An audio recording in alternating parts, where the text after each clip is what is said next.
Good afternoon student, hope you are well and fine. अभी हम लोग क्लास 11-12 में नंबर सिस्टम आता है, एक चैप्टर है जावा के अंदर जिससे क्वेश्चंस आते हैं उनके बारे में हम लोग पढ़ाए थे, जिसमें हमने एडिशन सब्सट्रैक्शन आपको बता दिया था। अब नेक्स्ट पॉइंट हम बात करेंगे, जो बात होगी वो मल्टीप्लिकेशन की होगी। How can be multiplied a binary number system. Multiplication और डिवीजन में दोनों में एक कॉन्सेप्ट बड़ा सेम होता है, एडिशन और सब्सट्रैक्शन।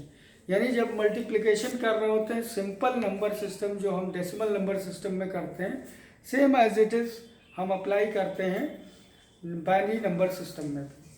अभी हम एक एग्जांपल लेंगे और उसको समझेंगे कैसे हम करते हैं। और एडिशन सब्सट्रैक्शन के 4 रूल्स हमेशा साइड में मैं लिखे दे रहा हूँ, उसको ध्यान रखना है। एडिशन में क्या करते हैं, 0 + 0 = 0 होता है, 0 + 1 = 1 होता है, 1 + 0 = 1 होता है, एंड 1 + 1 = 10 होता है। और 0 हम क्या करते हैं, लिखने के लिए रखते हैं, और 1 कैरी फॉरवर्ड करने के लिए रखते हैं। ये कॉन्सेप्ट याद रखना है।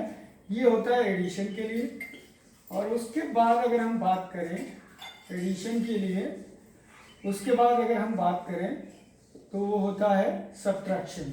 सब्ट्रैक्शन में भी 4 कॉन्सेप्ट हमने बताए थे, उसको ध्यान रखना है। कौन कौन से? इसमें होता है 0 - 0 = 0, 0 - 1 = क्या होगा, 1। बिकॉज ऑफ दैट हम एक कैरी फॉरवर्ड लेंगे तो ये हो जाएगा 10 - 1, इसलिए 1 लिखते हैं।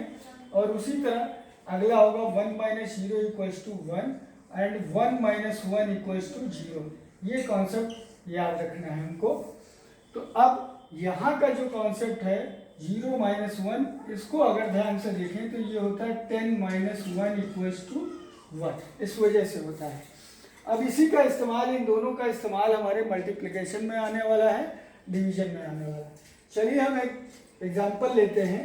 सपोज कीजिए हमारे पास एक नंबर है 1 1 और इसको मल्टीप्लाई कर रहे हैं 1 1 से। सेम एज इट इज जैसे डेसिमल नंबर सिस्टम में हम क्या करते हैं, एक डिजिट उतारते हैं और मल्टीप्लाई करना शुरू कर देते हैं। तो अभी 1 से 1 का मल्टीप्लाई करेंगे तो 1 आएगा, 1 1 जा 1 आएगा, 1 1 जा 1 आएगा, एंड 1 1 जा 1 आएगा। After that we place a cross on a that particular digit. दूसरी उठाएंगे, 1 1 जा 1, 1 1 जा 1, 1 1 जा 1 एंड 1 1 जा 1। अब यहाँ पे जो रूल अप्लाई होगा वो क्या होगा, एडिशन रूल अप्लाई होगा। यानी इस रूल को हम देखते हुए चलेंगे। तो 1 को हम एज इट इज रखेंगे। 1 + 1 अगर देखें तो होता क्या है, 10। इट्स मीन्स क्या होगा, 0 हम लिख लेंगे और 1 कैरी फॉरवर्ड करेंगे, यानी यहाँ पे आके कैरी फॉरवर्ड हो जाएगा।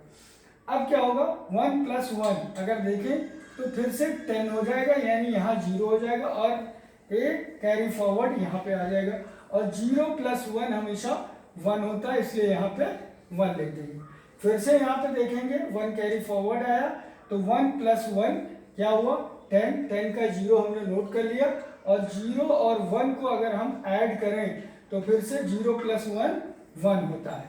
ठीक है, एक कैरी फॉरवर्ड फिर से यहाँ चला गया। क्यों? क्योंकि 1 + 1 10 और 1 कैरी फॉरवर्ड हो गया।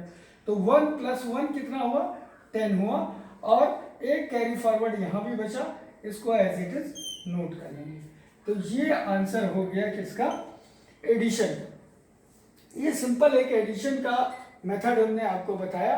अगर इसके केसेस समझें तो केस इस तरीके से होगा कि 1 × 0 = 1, 0 × 0 = 0, 0 × 1 = 0, एंड 1 × 1 = 1। यानी इस कॉन्सेप्ट में काम कर रहा है। ये था मल्टीप्लिकेशन रूल। एक एग्जांपल और हम मल्टीप्लिकेशन का ले लेते हैं, थोड़ा सा समझने के लिए। इसी चीज को डिजिट हम चेंज कर देते हैं और उसको समझेंगे। जैसे 1 0 0 1 एंड इसको मल्टीप्लाई कर रहे हैं 1 1 से। अब सेम प्रोसेस, 1 1 जा, अगर हम देखें तो यहाँ पे 1 है, 1 लिख दिया, 1 0 जा 0, 1 0 जा 0, 1 1 जा 1, और एक क्रॉस प्लेस कर देंगे यहाँ पे। उसके बाद फिर से 1 से करेंगे, 1 1 जा 1, 1 0 जा 0, 1 0 जा 0, 1 1 जा 1। अब इसको फिर से एडिशन रूल अप्लाई कर लेंगे, यानी इस वाले रूल को अप्लाई करेंगे। 1 क्रॉस है इसलिए सेम एज इट इज हम उतार देंगे। 0 + 1 हमेशा अगर देखें तो 1 होता है, सेम एज इट इज। 0 + 0 हमेशा 0 होता है इसलिए 0, सेम एज इट इज। 1 + 0 अगर देखें तो टेबल से 1 मिल रहा है और 1। ये था, दिस इज कॉल्ड मल्टीप्लिकेशन। यानी मल्टीप्लिकेशन के लिए हमें जरूरत क्या पड़ती है, एडिशन वाली टेबल की जरूरत पड़ेगी बाइनरी नंबर सिस्टम में। उसी तरह नेक्स्ट हम क्या करेंगे, मल्टीप्लिकेशन की, अगर ये तो मल्टीप्लिकेशन हो गया, और जब हम बात करेंगे डिवीजन की, तो डिवीजन में हमेशा रूल अप्लाई क्या होगा, सब्ट्रैक्शन का रूल अप्लाई होगा। क्यों होगा, क्योंकि कहीं ना कहीं हमें माइनस करना होगा। सपोज कीजिए एक नंबर है 1 0 1 1 और हमको क्या करना है,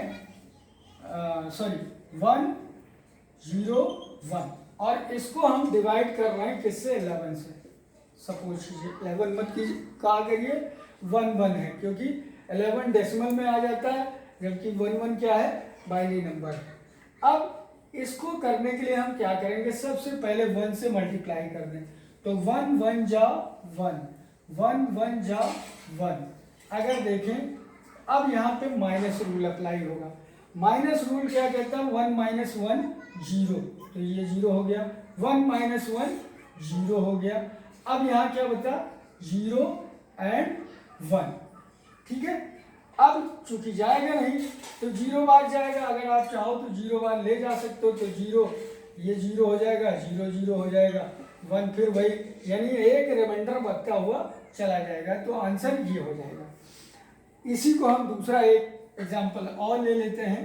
सपोज कीजिए एक नंबर है 1 1 0 1 0 और हम इसको डिवाइड कर रहे हैं 1 0 से। अब हमें करना है तो 1 बार जाएगा, 2 डिजिट्स हम इसके लेंगे, 1 0 जा 0, 1 1 जा 1, और 1 - 0 क्या होता है, हमेशा अगर ध्यान देखें तो टेबल लिखी हुई है 1 - 0 1 होता है, और 1 - 1 हमेशा क्या होता है, 0 होता है, इसलिए लिखने की जरूरत नहीं, मैंने इसको क्रॉस कर दिया। उसके बाद अगली डिजिट उठाएंगे, क्या है, 0, तो इसको ले लिया हमने यहाँ पे। अब जा सकता है तो 1 टाइम इसको ले जाएंगे, 1 1 जा 1 0 जा 0, 1 1 जा 1।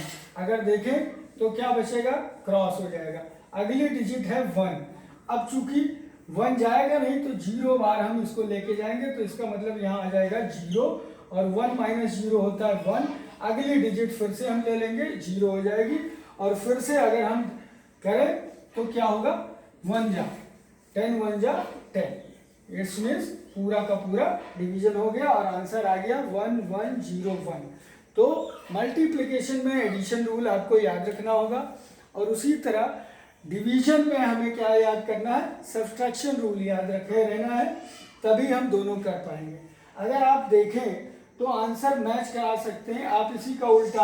अब चूंकि मल्टीप्लिकेशन आपने सीख लिया है तो इसको मल्टीप्लाई कर देते हैं 10 से और देखते हैं आंसर आता है कि नहीं। 0 1 जा 0, 0 0 जा 0, यानी सारे 0 हो जाएंगे। क्रॉस रिप्लेस कर दिया, 1 1 जा 1, 1 0 जा 0, 1 1 जा 1, 1 1 जा 1, और 0 1 0 1 1 0। अगर देखें तो सेम डिजिट आ गई, यानी आपका आंसर करेक्ट है। तो आप इसको चेक भी कर सकते हैं मल्टीप्लिकेशन और डिवीजन में, यानी डिवीजन में जो आंसर आया है उसको अगर हम मल्टीप्लाई कर दें तो सेम एज इट इज मिल जाएगा हमको। मल्टीप्लिकेशन में हमें क्या ध्यान रखना है, एडिशन ध्यान रखना है। आज के लिए हम इतना ही रखेंगे, ये टॉपिक क्लियर कर लीजिएगा, क्योंकि ये चारों टॉपिक अगर बेसिक क्लियर होगा तभी वंस कॉम्प्लीमेंट, टूस कॉम्प्लीमेंट और बाइनरी कन्वर्जन के सारे पार्ट्स आपको समझ में आने लगेंगे।